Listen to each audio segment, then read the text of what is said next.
দিদি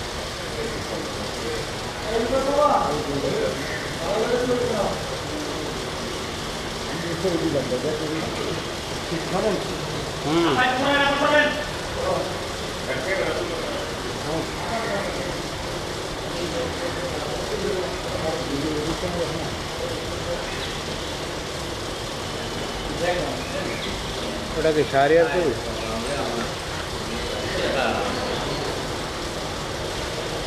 লাভ হলো কেন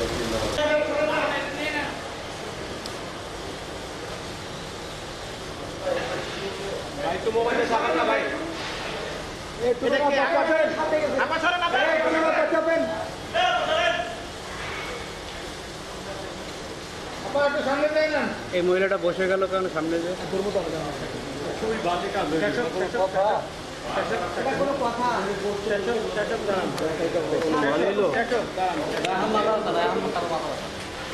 আপা আমাদেরকে আপা আপা আমাদেরকে আমরা হাইট দিলে ওনারা এসব পাবে না রাজনুর ভাই আমাকে সোজা থাকে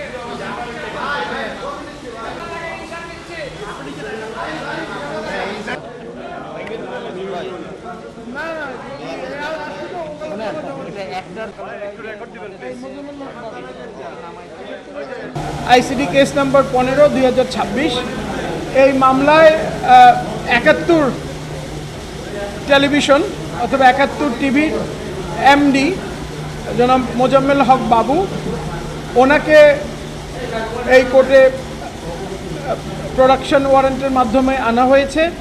উনি অন্যান্য কিছু মামলায় আগে থেকেই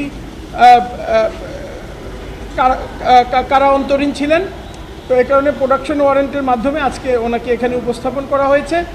এই প্রসিকিউশন একটি অ্যাপ্লিকেশন দিয়েছে ওনাকে শোন অ্যারেস্ট দেখানোর জন্য, সেটা হচ্ছে যে শাপলা চত্বর মামলা, সেই মামলার বিষয়ে। সো সেই ব্যাপারে আমরা ওনার আইনজীবী হিসেবে আজকে মাননীয় ট্রাইব্যুনালে ওনার পক্ষে আমরা ওয়াকালতনামা ওনাকে রিপ্রেজেন্ট করার জন্য সাবমিট করেছি, আমি এবং আমার সহ আইনজীবীবৃন্দ। এখানে সিনিয়র আইনজীবী জারাই খান পান্না সাহেবও আছেন এবং আরও অন্যান্য আমাদের কলিগস নাজিয়া কবির, অ্যাডভোকেট আরিফুল ইসলাম ওনারাও আছেন, আমি সহ। সো আমরা ওনাকে রিপ্রেজেন্ট করার জন্য ওকালতনামা জমা দিয়েছি। তো ওনার বিরুদ্ধে যেই অভিযোগ সেটা হচ্ছে যে 2013 সালে যেই শাপলা চত্বরে যেই ঘটনা ঘটেছিল সেই ঘটনায় ওনাকে জিজ্ঞাসাবাদ করবেন, ওনাকে সম্পৃক্ত করা যায় কি না সেই ব্যাপারে একটা তদন্ত রিপোর্ট আগামী 7ই জুন 2026 তারিখে মাননীয় আদালত আবার ডেট ধার্য করেছেন, সেদিন এই প্রতিবেদন দাখিলের জন্য আছে। তো এটাই ছিল অভিযোগের বিষয়ে আপনাদের বক্তব্য। অভিযোগের বিষয়ে আমাদের সুস্পষ্ট বক্তব্য হচ্ছে যে জনাব মোজাম্মেল হক বাবু উনি গণমাধ্যম কর্মী এবং উনি 71 টিভির এমডি ছিলেন।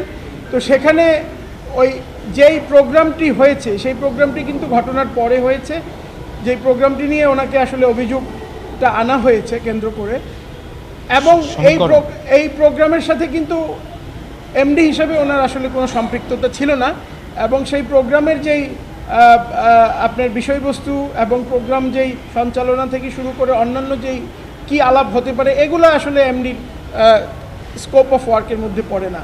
এক, দুই হচ্ছে একজন সাংবাদিক অথবা গণমাধ্যম প্রতিষ্ঠানের সাথে জড়িত লোক, এদের মূল দায়িত্ব হচ্ছে যে একটা দেশে অথবা পৃথিবীতে কি ঘটে এই খবরটা জনগণের কাছে পৌঁছে দেয়া, যাতে জনগণ ইনফরমেশন পায়, বিকজ এটা রাইট টু ইনফরমেশন, এবং আর্টিকেল 39 যে ফ্রিডম অফ এক্সপ্রেশন এগুলো কিন্তু মানবাধিকারের মধ্যেও পড়ে। সো এগুলো ওনাদের দায়িত্ব, এবং আমরা সবাই জানি যে জনগণ যদি খবরটা জানতে না পারে তাহলে সরকারের জবাবদিহিতা স্বচ্ছতা এগুলো নিশ্চিত হয় না। সো সেই কারণে ওনারা পিওর গণমাধ্যম কর্মী হিসেবে, গণমাধ্যমের লোক হিসেবে ওনাদের দায়িত্ব পালন করেছেন, এবং সেই দায়িত্ব পালন করতে গিয়ে ওনারা এখন এত বছর পরে ওনাদেরকে সেই ঘটনার যেই মামলা হয়েছে ঘটনাকে কেন্দ্র করে সেই মামলাতে অভিযুক্ত করা হয়েছে।